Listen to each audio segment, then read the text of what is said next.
Les aventures de Sherlock Holmes, d'après Sir Arthur Conan Doyle.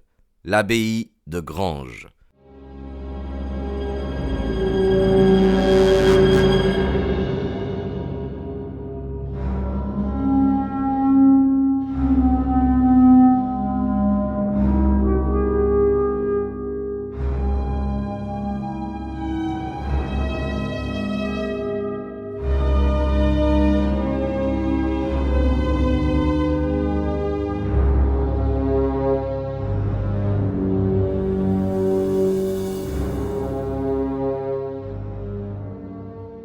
Par une matinée de forte gelée de l'hiver de 1897, je fus réveillé en sentant une main qui se posa fortement sur mon épaule.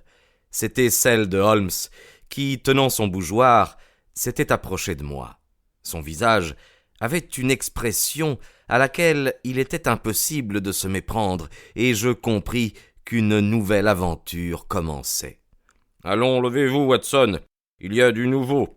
Pas un mot, habillez-vous vivement et venez. » 10 minutes après, nous montions dans un cab qui nous conduisait à travers les rues silencieuses de la gare de Charing Cross. L'aurore commençait à peine à se dessiner.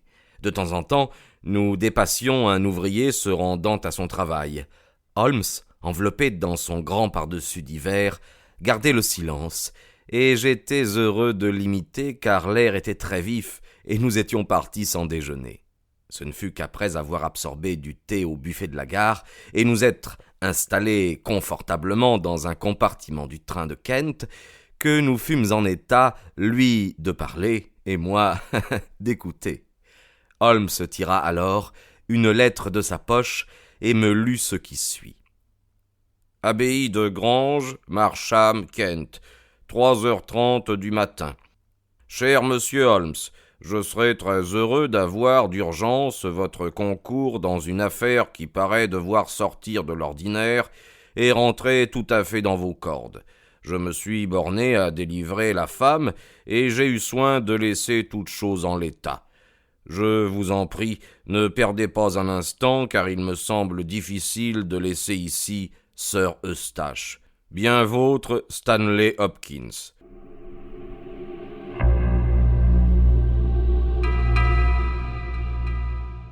Oui, Hopkins a déjà fait appel à mon concours à 7 reprises différentes, et chaque fois j'ai pu lui être utile, dit Holmes. Chacune de ces affaires, il me semble, a trouvé place dans votre collection. J'avoue que vous avez su faire un choix judicieux. Cependant, je déplore votre mauvaise habitude de vous préoccuper dans vos récits plutôt de l'intérêt de l'aventure que du point de vue véritablement scientifique. Le résultat de votre méthode est de détruire l'effet d'une série de démonstrations instructives, car en négligeant les subtilités de mes déductions, vous vous attachez trop aux détails sensationnels qui passionnent le lecteur sans l'instruire. Alors pourquoi n'écrivez-vous pas vous-même vos aventures ? Demandai-je avec quelque amertume. J'en ai bien l'intention, mon cher Watson, mais pour le moment, vous le savez, je suis trop occupé. Cependant, je compte bien, dans mes vieux jours, réunir en un volume tout l'art du détective. En ce moment, occupons-nous de notre affaire, dont le point de départ paraît être un meurtre. Vous pensez donc que Sir Eustache est mort ? Je le crois, du moins. L'écriture d'Hopkins dénote une agitation profonde, et ce n'est pas un homme facile à émouvoir. Oui, à mon avis, il doit s'agir d'un meurtre, et on a dû laisser le cadavre en l'état pour que nous puissions l'examiner. Hopkins ne nous eût pas dérangés pour un simple suicide.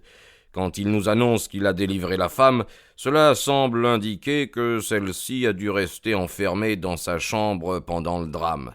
Les personnages en cause font sans doute partie du grand monde, car le papier à lettres qui a servi à notre ami est fort riche et porte le monogramme EB avec des armoiries. Espérons que nous allons avoir une matinée intéressante.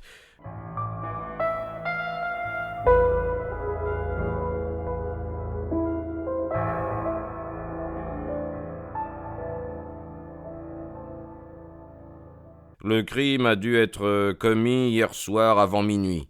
Mais comment pouvez-vous le savoir ?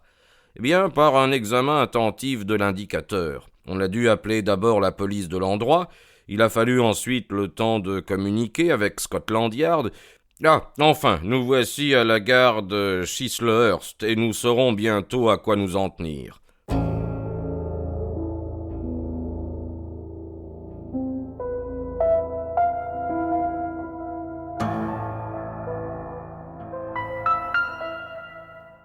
Après une promenade d'environ 2 miles par des chemins étroits, nous arrivâmes devant une grille qui nous fut ouverte par un vieux concierge dont le visage affligé laissait facilement deviner qu'un drame venait de se produire.